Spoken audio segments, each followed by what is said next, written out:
love this game. No, I don't think you understand. I'm obsessed.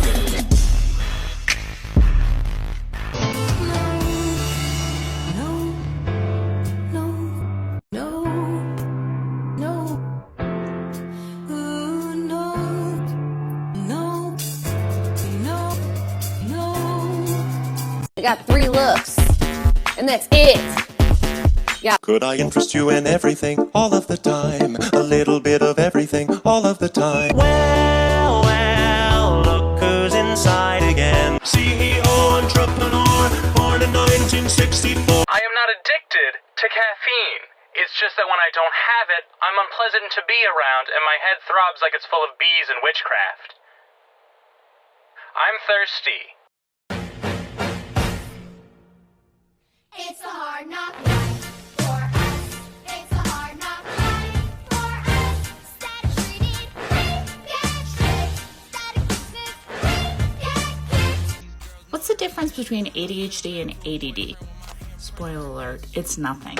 ADD is actually an outdated term, and it actually refers more to the ADHD inattentive type. You know when a good idea pops up in your head and you're like, okay, I'll come back to this later. The thing is, you probably won't, and it'll be gone until the next time you're either driving and have no hands to write it down, or when you're in that pre-sleep stage in bed and you're too tired to open up your eyes to do anything about it, and it slips away again. So my suggestion is voice recording, so that you can record them into sound file that you'll never reopen again because you can't visually see the words and content. But on a serious note, the Notes app on my phone is so far the most effective solution that I have found. If you have a better solution, please let me know. Man, why is your Google search history full of things like how do you spell accidentally, take with a grain of salt meaning, and what does if you know mean? I'm trying to blend in with the humans. Cheese and roses, what? I'm just you, kinda. I'm just really neurodivergent. How'd you do that voice? You just gotta breathe in instead of breathe out. What does it mean? What does it mean? I was bored, so I ruined lunch purposely. And I had fun doing it. I've been putting off cleaning this room forever, and I finally want to do it today. Do you, though? What? Do you really want to clean right now, when you could be doing something fun instead? Hey, did you finish your homework yet? No, but did you know that only 30% of humans can flare their nostrils on command? Only 30? No, wait, hold on, but did you know in America it's a federal crime to share your Netflix password with a friend? Seriously? Yeah, but who's keeping track? But did you know when you're listening to music, your heart rate will sync to the rhythm of the song? Okay, that's insane. But okay, do your homework. Okay, fine. Yes, it is completely true that sometimes I make random noises for no apparent reason. And honestly, the reason I do it is because my brain enjoys it. I ain't trying to irritate no one.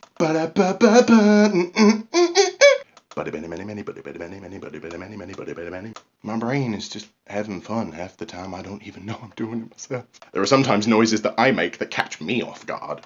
Ooh.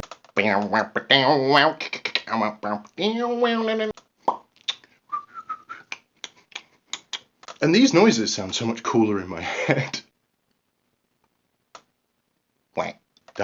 Stimming is a wonderful thing. Maybe my accent's a part of the stimming too. Nobody knows, nobody cares. This has been a budget voice actor doing Morgan Freeman. Thank you for listening.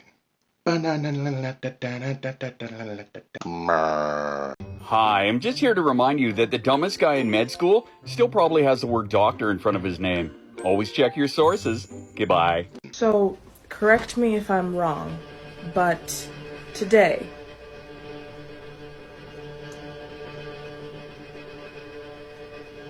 and then tomorrow,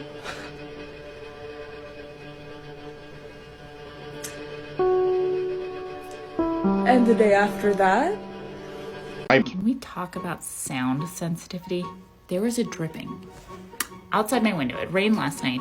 It's probably from like a leaky gutter and it's dripping onto I'm assuming it's a leaf. The sound is so subtle, but it is driving me legitimately bonkers. And it made me start thinking about why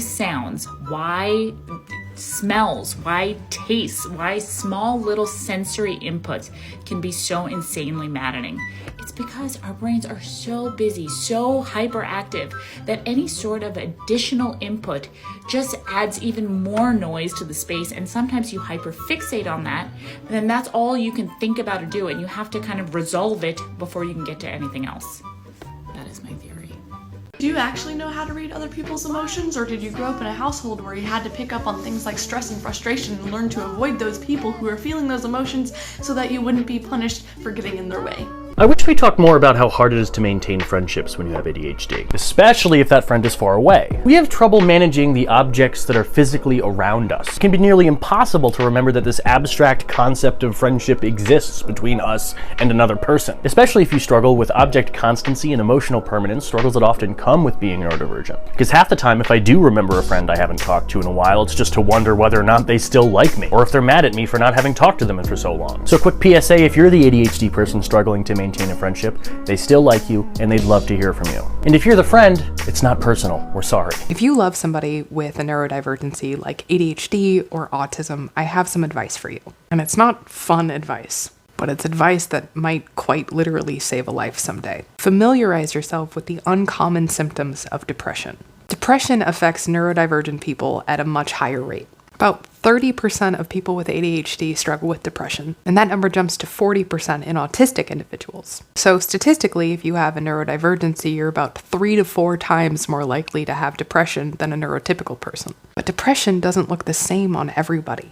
You might want to pause to read, but these are the conventional symptoms of depression, and these are the less common symptoms. My depression looks a lot more like this list than that list. So for a long time, I didn't realize that I had depression, but neither did the people around me. And so making yourself familiar with these symptoms can be really helpful, especially if your partner is struggling in a way that they haven't necessarily struggled before. I also put some resources in my bio if you want to learn more.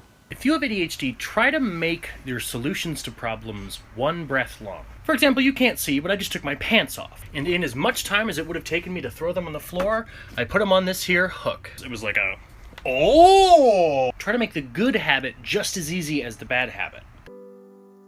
What does it mean? What does it mean? What does it mean?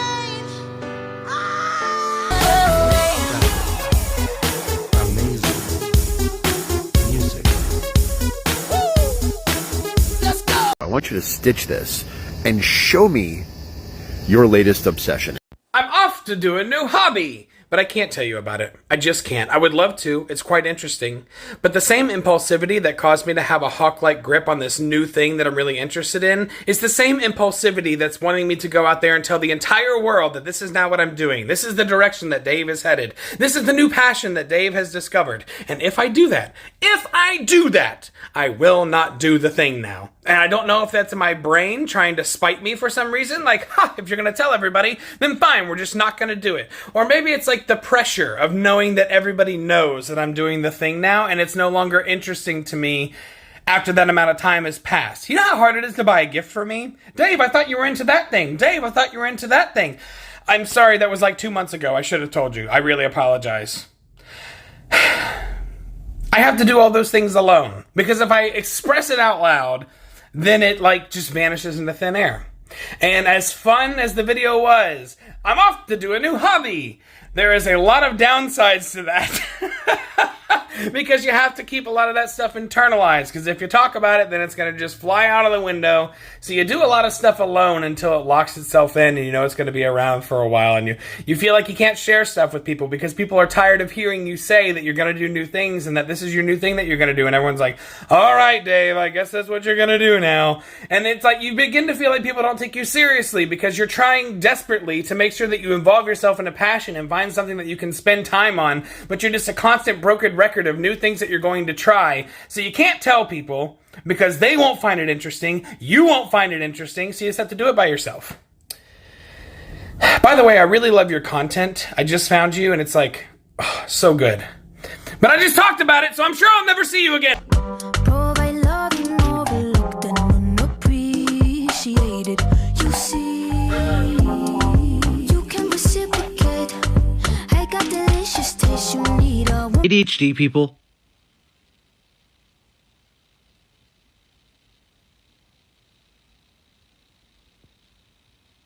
Drink water. If